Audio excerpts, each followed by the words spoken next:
Welcome everyone to this month's webinar presented by C&E Sales. My name is Scott Henry and I am a automation specialist with C&E Sales.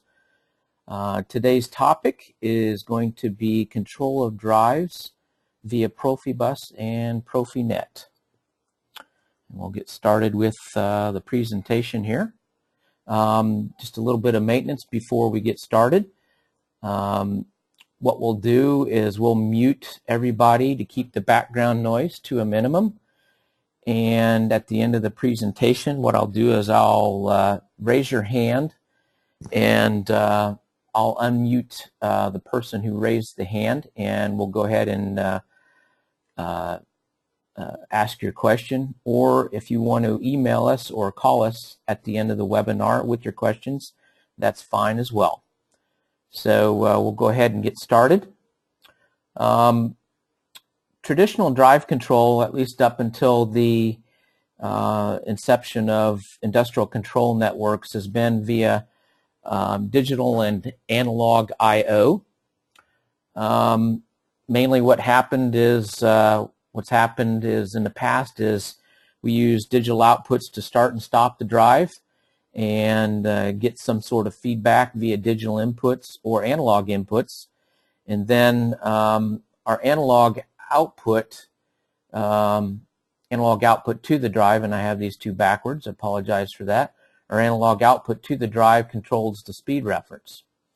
There's a very simple way of controlling a drive, and it could be implemented with a wide range of PLCs using discrete and analog I/O. One of the problems with that is nowadays with arc flash standards, the user must access the inside of the cabinet for some diagnostics and troubleshooting, so therefore they would have to suit up. In addition to that, you get a limited amount of info to and from the drive, so if you want fault messages and some additional information besides speed feedback, you'd have to have some extra analog outputs to do that. And your remote connectivity depends upon the capability of the drive. Older drives didn't have communication capability. Most newer drives have some sort of serial or industrial network interface on the front of it. In addition to that, you got lots of wiring. You got lots of wiring to some digital input, digital output, analog input, and analog output modules. And therefore it takes up some rack space and cabinet space as well. And that's a concern nowadays as well.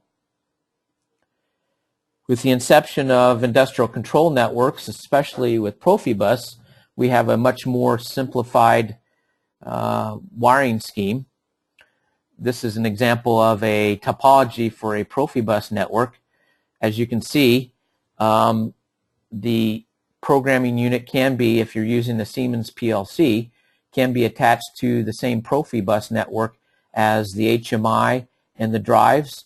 And if we have remote I/O networks, we can tag them onto the same network as well.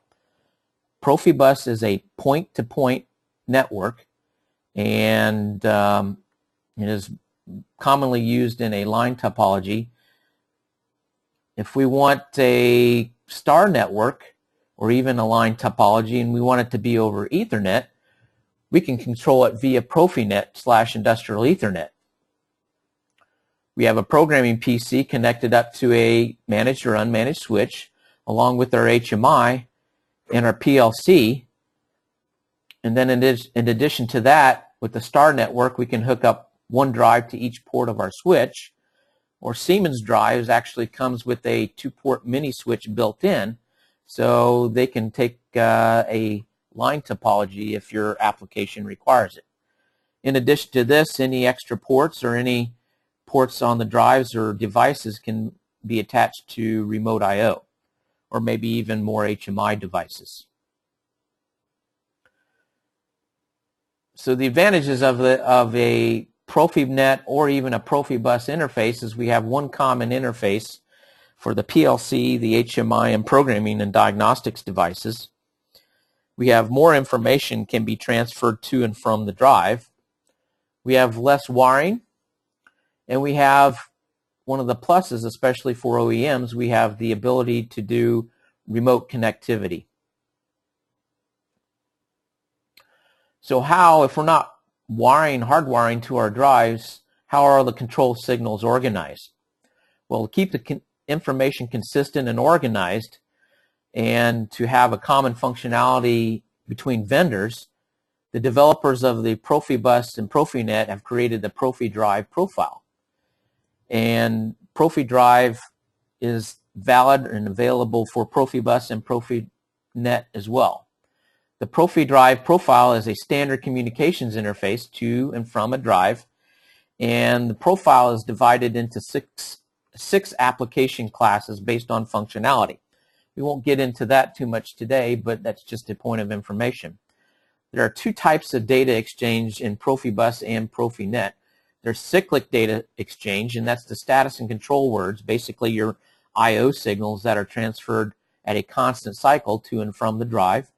And then there's acyclic communication, which is basically passing parameter data and diagnostic data back and forth from the drive or I/O device as well. Additional profiles exist to handle drives with safety integrated, and that's called ProfiSafe, or the newest profile out by the Profibus Trade Organization is ProfiEnergy for energy conservation. Profidrive consists of different telegram structures geared towards certain application requirements. For the most part, they're kind of split into, organized into speed control of a drive, and they're also organized into motion control applications. The telegram types are available for products as determined by the manufacturer. So the manufacturer determines what telegram types it wants to support. And that telegram type is defined in the GSD file or GSD-ML file produced by that manufacturer. And if some of you used Siemens or other vendors that support Profibus or Profinet, then you would have to get that GSD or GSD-ML file and import that into your configuration software, and then you can configure that device in your configuration software. Based on the GSD or GSD-ML file, the user defines what telegram they want to use in the hardware config and also in drive starter, and this is working with Siemens products. The telegram types are to help the user quickly create the communication interface, but the user can also create their own custom telegram, and with Siemens you can start out with a standard telegram type and then switch over to a custom telegram if you need to. The basic telegram types that we're going to be talking today about are Telegram 352, and 352 is for general purpose drive speed control. The other telegram we're going to be talking about is Telegram 111, and that's for motion control. We'll actually be getting into a little bit of software with Telegram 352, and I have a little drive application set up for speed control of a drive using Telegram 352. On this slide, we can see Telegram 352 and the application class that it's associated with, and we can also see the telegram structure. And they actually give abbreviations for the status word and control word. You want to be careful that STW doesn't mean status word, it actually means control word. So that's something that they've done and taken from over in Europe. And then INSOL is speed set point. So that'd be the speed set point that you would feed into the drive. And then over from the drive, we would get a status word back, which consists of a number of different bits. And we'd actually get the actual speed, actual current, and actual torque. For most applications, especially speed controller drives, this telegram works great. And as you can see, to the drive, we have some additional control words that we can throw to the drive if we need to. So basically how you look at the communication interface is the control word going to the drive would be basically like digital outputs if you were to have a discrete and analog drive control method. Coming back from the drive, you have a status word, and that status word on the right-hand side here would be just like digital inputs going into the PLC. So control bits to the drive are treated just like digital outputs. Control words, such as your speed reference or any type of reference, going to the drive would be treated just like an analog output. And then status bits from the drive would be treated just like digital inputs, and status words from the drive would be treated just like analog inputs. This is a snapshot from Drive Starter, and basically it gives you a structure of all the control words going to the drive. And we can see here on the left-hand side, here are the control bits. If we go over to the right-hand side of this slide, and I apologize, for some reason my slide's switching automatically on me. On the right-hand side of the drives, we have, or right-hand side of the slide, we have the status word coming back from the drive. Okay? We move on to the next side, we take a look at Telegram 111. In the Telegram 111, we have 12 words going to the drive and 12 words coming from the drive. Okay? And we can see that we have a lot more information going to the drive. Sorry about that. And we have some information coming from the drive as well. Okay? And over on the right-hand side here of this slide, I give some information in regards to what each one of these PZD words are defined as. And for motion control, we have 2 status words instead of 1 status word. In addition, we have 2 status words related to positioning functions. We have a velocity override. We have a target position, a velocity, XL, and decel. Coming back from the drive, again, we have 4 status words, 2 of which are related to positioning functions. We have XIST is actual position, and then we have actual speed. Again, the same philosophy holds true here, is we got some information going to the drive, which would be equivalent to digital outputs in the PLC, and we have information coming from the drive, which would be equivalent to digital inputs to a PLC. Moving to the next slide, again, we have the structure of the status word and or control word on the left, and we have the status word on the right, just to give you an example of some of the bits that are possible and some of the information that's possible. If I scroll back to the T52 telegram, notice that there are some extra, the status and control words are a little bit different in how they're structured. The top part is pretty much the same. You know, we have our on-off 1 and bit 0, and we have our off 2 or off 3, which are basically e-stops from that point on. And if we go to the T11 slides, we have pretty much the same thing. But now, since we're dealing with positioning, we have our ePause, activation, and intermediate stop commands from that point on, versus on a regular speed control drive, we have just ramp control functions. Okay? So there's a little bit of difference between the T352 status and control words versus the T11. So what blocks are available from Siemens and C&E Sales that could help us do our T352 or T111 control tasks? In Step 7 Classic, they have a FB60, and it's geared towards T352 applications. And there's also an FB300 for T111 motion control applications. S7 TIA Portal, which is the new version of Step 7, they commonly call it V11 as well. Siemens has come out with a drive library, version 1.1, and version 1.1 supports Telegram 1, which is a very simple version of T352. They also support T20, T350, T352, and T111. And the supported drives are G120, MM4, S120, and I forgot to put one more here, which would be the S110 drives. Also supported in TIA Portal is V and V11. We converted over FB300 from Step 7 Classic to TIA Portal. We've tested that as well, and we're in the process of converting over FB60 over into TIA Portal as well, but the equivalent of FB60 and S7 Classic already exists in the drive library V1.1 and Step 7 TIA Portal V11. Okay.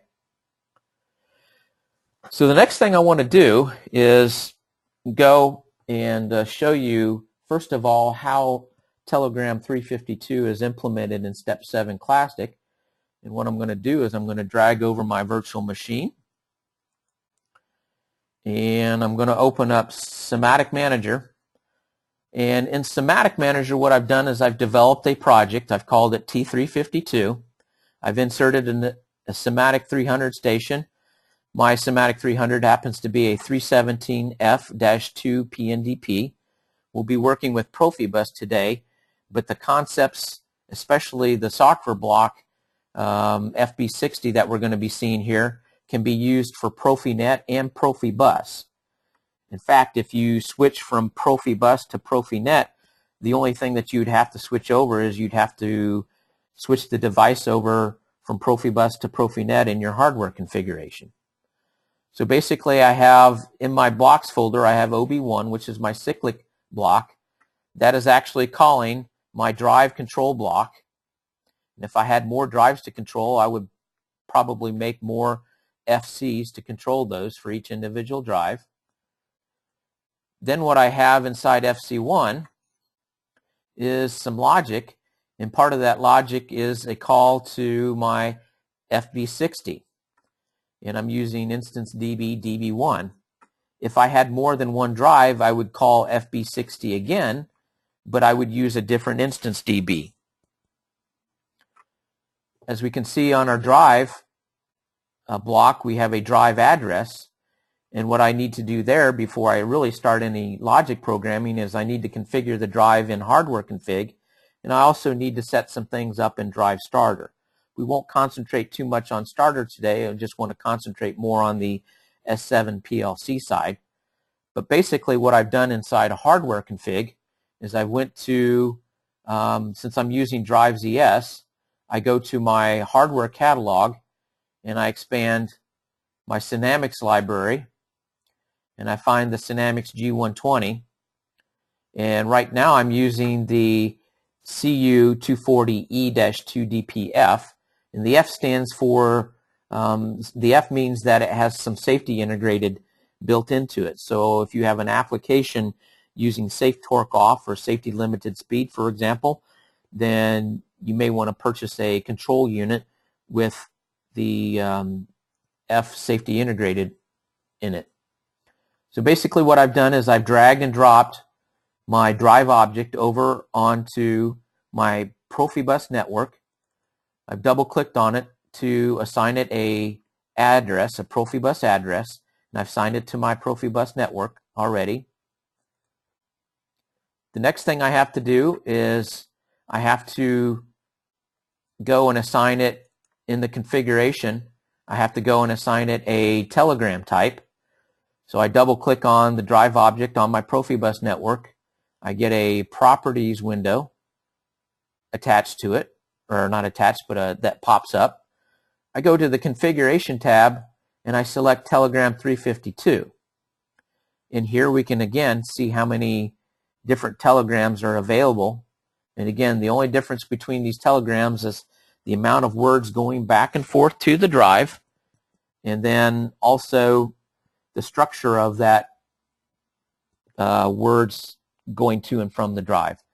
So in this case, I've selected, because I want to have a fault and warning message coming back over from the drive, I've selected Telegram 352, and it has 6 words in and 6 words out. If I have ProfiSafe, I can go ahead and select the ProfiSafe telegram that I want to assign. And once I've done all that, I hit OK. And over here in my hardware config, we can see that it's assigned an input address and an output address. And if we're working with FB60, we want to make sure that these starting addresses are the same. If they're not, when we configure the drive, we can come in here and we can change those starting addresses if we want to. Okay. By default, I believe the GSD tries to assign them automatically to the same starting address for input and output, but you may want to check that in your application before you go further. The next thing I'd want to do is I'd want to open up my Drive Starter, which is the configuration software, and I happen to have Drive ZS installed on my computer, so I can actually start Drive ZS Drive Starter from my hardware configuration. So now I've got Drive ZS open, and I would configure my drive. Again, we're not going to get into that today, but one of the configurations that we need to do is we need to go to the communication section, go to the Profibus interface, and we need to set up what telegram we're going to use also for communications back and forth to the drive. For some reason that send and receive direction got messed up, but basically we need to set up our message frame configuration, and here we have it set up for 352, and then also in the transmit direction we've set it up for 352 in the other direction. You need to make sure that receive direction and transmit direction you have the same telegram assigned.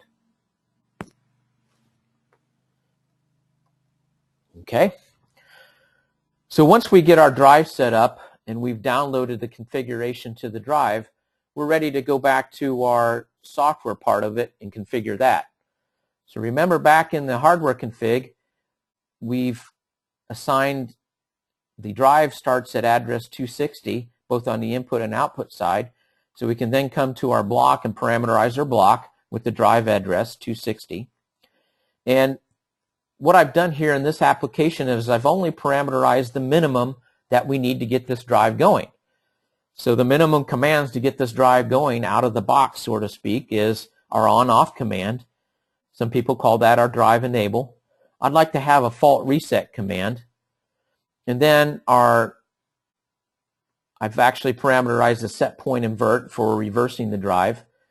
And then I've also parameterized a speed reference. And this particular block has a scaling function built into it. Okay, so you can feed a real world value. For example, I have 100.0 set up for my scaling max. So basically I'm going to feed a percentage into the speed reference instead of a raw number. Okay, this particular application I've also set up a torque limit. On the output side, I don't have to parameterize anything, but in order to see what these values are, I need to parameterize them or assign them to a register. So for example, I've decided I want to see the speed actual scaled, so I've assigned that to a memory double word, and I want to see the status of my drive as well, and especially if there's a fault present, drive fault active, and if there's an e-stop that's been initiated as well. In addition to that, I can come down here, and since this telegram 352 spits out current, drive torque or actual torque, and warning, I've assigned memory double words or actually temp words to these values as well. One key thing to remember is the drive current and drive torque. I have to scale that because it's coming out of the drive as a raw value from 0 to 16,384. So what I've done is I've written a little bit of statement list. This can be done in ladder logic as well, but it was easier for me to do it in statement list. And basically I've scaled that, and I've spit the drive current into a register MD312, and I've scaled the actual torque, and I put that into MD316. Okay. And by the way, if you guys need these sample applications, we'd be happy to forward these to you. Just contact one of our specialists or one of your local sales guys, and we'll get this information to you. On the top part of the drive, I would assign, for example, I have this assigned to a push button on my PLC, and then I go to the command which feeds to the block itself. So basically I have the drive 1 push button on, and also the drive fault assigned to push buttons on my PLC digital inputs. And then I want to see if the drive is running on a output or a lamp. So I've assigned that to an output. Okay. So really, there's no difference than what you've done before if you've used digital inputs and then analog inputs and digital outputs and analog outputs. There's really no difference except that you have a block to take care of some of the work for you. Well, Scott, what's inside of this block? Well, what's inside this block, and what we'll do is we'll open it up and show you. Basically, it takes care of the communication interface for you. So at the very beginning of the block, we have, and if you've worked with Profibus or Profinet before, we have a DP read dat, which basically brings all those status bits and words from the drive and puts it into a data block for us. And then all we have is just ladder logic inside of here mapping from the input parameters to a bit in the data block for our controls. And then for our status, we have the same thing. We map from the data block to outputs, our output interface on the block. So that's all we're doing here inside the block. And when we get to the very end, we actually scale our speed set point here, and then we basically spit all that information out to, using SSC 15, we spit all that information out to the drive using SSC 15. So SSC 14 is used to read all that information from the drive, put it in a data block, and then SFC 15 is used to take all that information, all the control bits and words from our data block or from our input interface on the block and put it into the drive. Okay? So that's basically all these blocks are, even the drive library blocks in V11. FB300 is the same way. If we look inside of it, we get the same SFC 14 at the top. We get our mapping in between with ladder logic, and at the very end, we ship all that information out to the drive as control words to control the drive. And the word that is commonly used in our world is, they call this a wrapper. Okay? So I'll get out of this block and go back. Now what I want to do is I actually have a VAT table set up to control this drive, and we can monitor both the VAT table and we can monitor online what the block is doing. So I'm going to go online with my drive, and then I'm going to come in with my VAT table. And I'm going to hit a push button, and it's going to turn my drive on. Maybe in the background you can hear the drive fan going. And then in my VAT table, I actually have an actual speed feedback. And if I want to go to 100% on the drive, I'll just type in 100.0. Normally, I'd probably have this either the speed reference coming from a drive, or I would actually have it set to a static value on the block itself. So I'm going to go ahead and write that value to the drive, and we can see our speed feedback increasing to match what our set point is. Also, what we have down here is our motor current, which is about 0.6 amps, and then our actual torque is 0.4 Newton meters. I actually have a little bit of a brake on this drive, and I won't try to trip it out. Maybe I'll try to trip it out here, but I'll put the brake on, and as we can see, the current and the torque went up. You may not have been able to see that online, but the current and the torque went up, and actually it faulted out the drive. So I have a button assigned to acknowledge the fault, and I'll just give you the status here of the drive.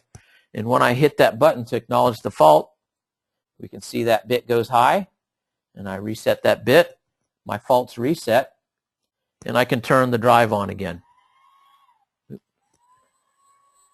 And we can see the bits. We can see my actual speed up here, and we can see the bits change along the side. All right. FB11 is not much different, and I'll open that project up next if I don't have it open already. So I'll go to File, Open,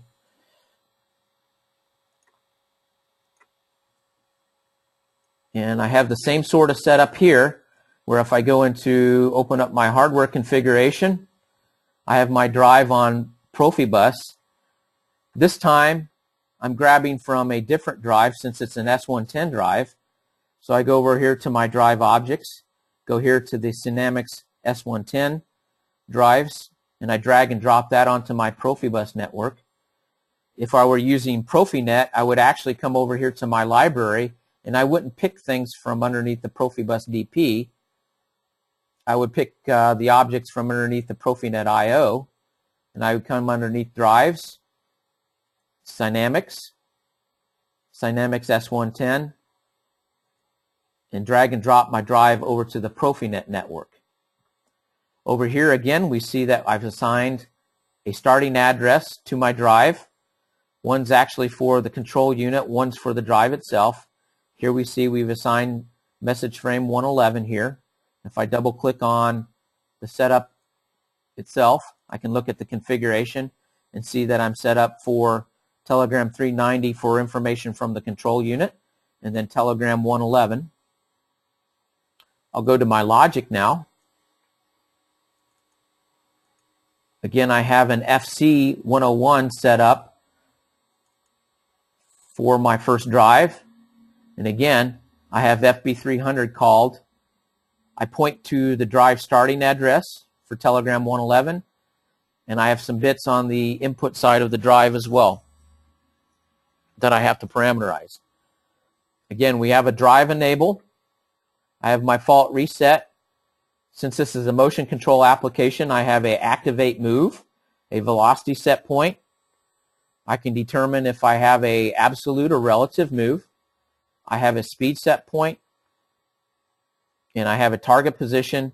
Then I have a acceleration or decel if I want to, and then I can also have a jog if I want to. In order to see what my drive is doing, I have to parameterize with some registers in the PLC, and I've actually parameterized all these within bits. If I had a second servo that I wanted to control, I could still use FB300 again. I would use a different instance DB, and then I would also use different registers on the input and output parameters. Okay. Again, if I look inside of FB300, again, I have good old SFC 14, and I have ladder logic mapping from the instance data block for the status to the outputs of the block itself. And then if I go down further, I have more. I have mapping from the inputs to the block to control bits into the drive. And at the very end, I go to SFC 15. And I can see that all my data is getting pushed out to the drive via SFC 15. Okay? So that's a quick demo. If I actually open up V11, and I'm going to move a cable here, I have pretty much the same thing for Telegram 352 if you're a V11 user. So first of all, I need to stop my drive. And I have an S7 1200 set up to control the drive. And if you're already not familiar with the S7 1200, it's a little small brick PLC that Siemens has come out in the last 3 years ago. So it has Profinet and Profibus master capability. So you can do very small projects with this little PLC. And what I have is I have a project set up for V11 to control the drive over Telegram 352. Same thing here. I put in the drive address, and I've used the minimum amount of parameters that I need to get this drive up and running. So I've again used the enable or drive on off. I've got a fault acknowledge, and the only other thing that I have here is MW102 assigned to my speed reference. And of course, in order to see the status of the drive, I've parameterized some outputs and assigned those to some M registers in the S7 1200. So if I go online with that,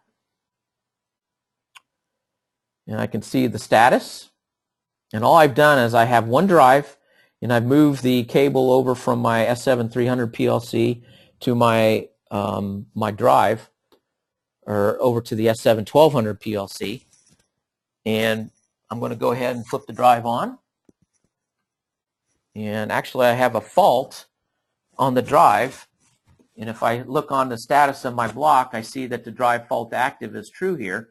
So what I need to do is trigger the fault acknowledge bit to reset the fault. And the reason why I got the fault is because I unplugged the drive from the communication interface that it was originally attached to and reattached it to the S7-1200, so the drive faulted. So now I hit the drive fault acknowledge and my fault's reset. Basically my drive now is ready to go. Drive is ready. So I go ahead and trip the other input to start the drive, and I have the same thing. I'm turning the drive, and I can see my speed feedback. I think it's, I don't have that parameterized, but if I did, I would actually see that. Actually, I do. I have my drive, I can see my speed feedback at MW106. I'll just go to a watch table and show all tags. And actually, I have a watch table set up. I did have a watch table 1. And if I go online with it, and I can type in MD306, and I should actually be able to see the actual speed coming back. I don't think it was MD306. Let me go back to the drive. It's MW306, so that's probably why I'm not seeing anything.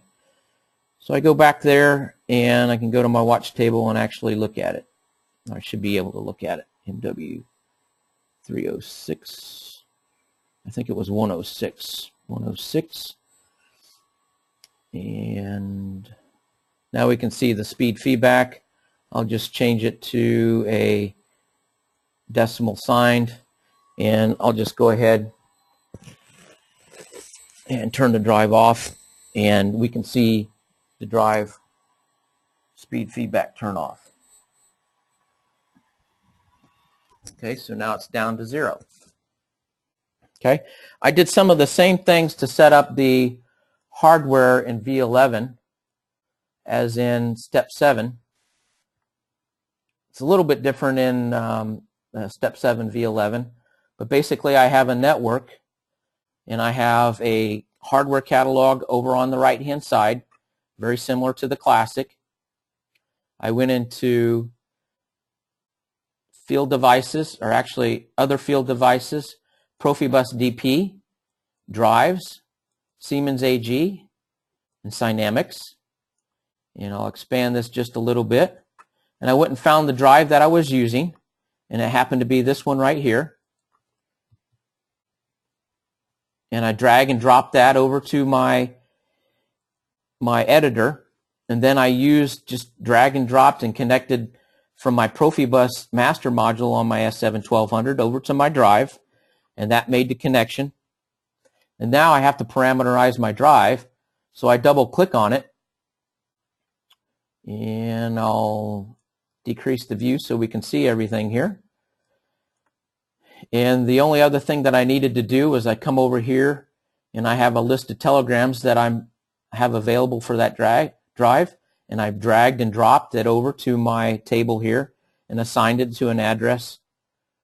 And the only other thing I need to do is, since V11 doesn't have a similar product to Drive ZS in Step 7 Classic, I actually need to have standalone starter to go and parameterize my drive. And I parameterize it the same as if I were using Step 7 Classic, so there's no difference there. So really it's pretty easy to set up. You just find your drive object in the hardware catalog, and then once you've got your drive object in the editor window, you connect it up to the PLC, and then you select what telegram you're going to be using, and you save your project and download to the drive, or download to the PLC. So that's pretty much it. It's a very simple process, but it helps to understand the underlying technology behind ProfiSafe and Profibus. I'll go ahead and start this slide up again. And some of the resources that are available to you. Of course, I'll be happy to provide you the V11 example and also the Step 7 Classic examples.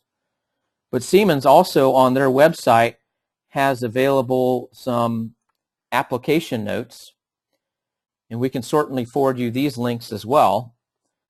There's no password or no special support agreement to get online with the Siemens website. But basically, what we see here is the Siemens support site. I went to Applications and Tools, and along the left-hand side we have our different topics. And I'm interested in drive technology, and that pulls up all the application notes related to drives. Down at the bottom we have several different pages, in fact 14 pages of different application notes, and they're all organized according to date. So the most recent release of the dates are at the very beginning on page 1. Page 2 has some interesting application notes. So if we go to the application notes, I go to connecting Synamics G120 drive via Profinet or Profibus using Step 7 V5 or Classic. Then I have another application note for Step 7 V11. If I double click on that to open it up, I can see I have a little bit of a blurb here explaining the topology. And then also down below here I have some documentation in a PDF form that I can download. And I also have some code either for Profibus or Profinet that I can download as well. All right. So there's lots of tools available for you to get started and take a look. Usually, and I'm going to open up the Profinet version of this PDF file. Usually what Siemens does is they kind of give you a step-by-step instruction. Of course, it's geared towards specific hardware, but to give you an idea what you need to do to configure your drive and configure your PLC, they give you usually step-by-step instructions on what you have to do in the software.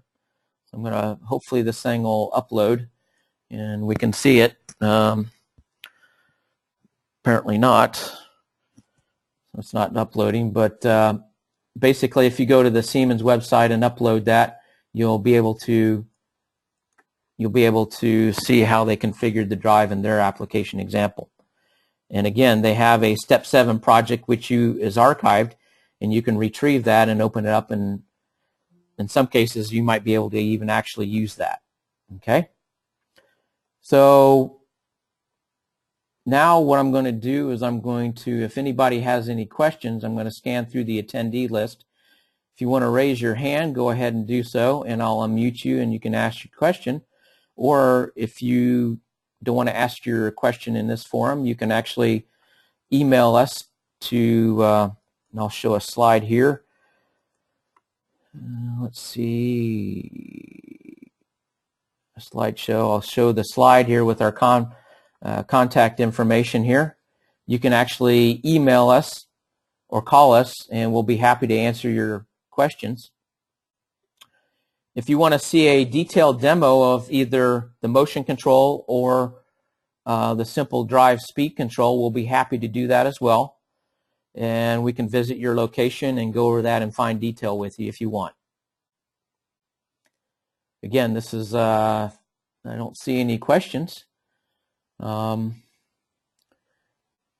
concludes our webinar for today. Like I said, if you have any questions, I'll leave this slide up for about 15 minutes, and you can copy down our contact info and go ahead and email us or call us, and we'll be happy to answer any questions that you have. Thank you for attending.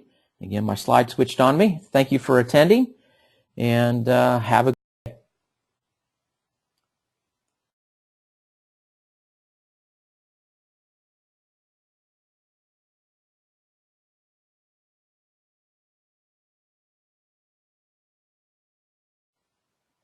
Looks like I do have one question here. Floyd, I'll go ahead and unmute you. Go ahead.